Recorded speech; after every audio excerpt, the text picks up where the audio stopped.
ঘর পাইলাম যদি শান্তি না থাকে, সেই ডুপ্লেক্স বাড়ির দাম কি? কখনো সন্তান চাইবেন না, বলবেন আল্লাহ আমাকে একটা নেককার সন্তান দাও।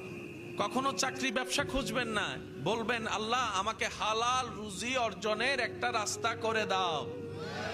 কারণ আপনার যদি সন্তান সন্ত্রাস হয়ে বসে, সন্তান হওয়ার চাইতো, বুঝাতে পারছি কথা? আসসালামু আলাইকুম ইব্রাহিম ভাই, এই যে আমি ভিডিও করতে পাঠাতেছি, এই যে ও অপোজিটে বিল্ডিং, এটা চারতলা, দেখছেন? উপরে বিল্ডিং যেটা দেখা যাচ্ছে,